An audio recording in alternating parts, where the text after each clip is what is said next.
Murphy, আপনি যেমনটা একেবারে শুরুর থেকে শুরু করলেন যে আসলে মধ্যপ্রাচ্যের যে যুদ্ধ পরিস্থিতি, সেই যুদ্ধ পরিস্থিতির কারণে সাম্প্রতিক সময়ে বাংলাদেশের মধ্যে কিন্তু তেলের যে একটা অরাজকতা বলেন কিংবা তেলের যে সংকট, সেটা কিন্তু সৃষ্টি হয়েছে। এমনটাই আমরা বলে আসছি, ঠিক কতদিন যাবৎ বলে আসছি সেটিও আসলে বলাটা খুবই দুষ্কর, কিন্তু তাও কিন্তু চলছে। প্যানিক বাইংয়ের আপনি কথা বলছেন, যদি আমরা বিশেষজ্ঞদের মতামতের কথা পর্যালোচনা করি তাহলে এতদিন পর্যন্ত কিন্তু প্যানিক বাইংয়ের থাকার কোনো কথা নয়। তারপরেও কিন্তু সেই সংকটটি আছে। আমি একটু দেখানোর চেষ্টা করব কুড়িলের যেই জায়গাটিতে আমরা এখন আছি, সেখানে কিন্তু গ্যাস সরবরাহ দেওয়া হচ্ছে, কিন্তু তেলের সরবরাহ কিন্তু নেই। এর পেছনে একটা কারণও আছে, কারণ গতকালকে পহেলা বৈশাখ ছিল এবং পহেলা বৈশাখে যে ডিপো, সেই ডিপোগুলো থেকে কিন্তু তেল সরবরাহ করা বন্ধ ছিল, যে কারণে যে তেলের চাহিদার পরিমাণে যে যোগান, সেটা দিয়ে দেওয়া সম্ভব হয়নি।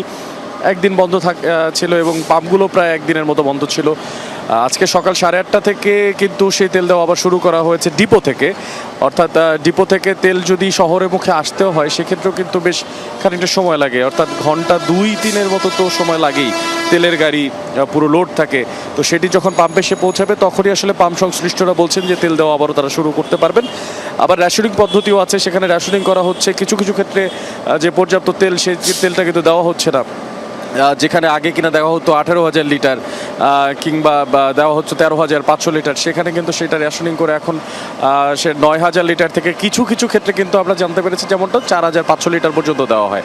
তো এই যে সংকটের পরিস্থিতিটা, সেই পরিস্থিতির কারণে কিন্তু যারা সাধারণরা আসেন তারা কিন্তু অনেকটা লম্বা সময় দাঁড়িয়ে থাকেন।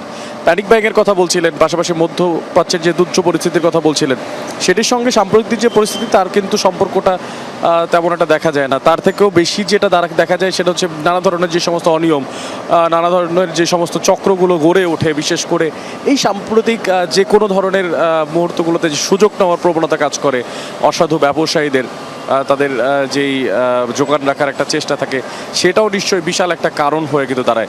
মারফি, আপনি দেখতে পাচ্ছেন, আপনার মাধ্যমে নিশ্চয়ই দেখাচ্ছি যে গাড়িগুলো আসছেন, যাদের আসলে সিএনজি সিস্টেম চালু করা আছে, তারাই কিন্তু এখানে তেল নেওয়ার সুযোগ পাচ্ছে।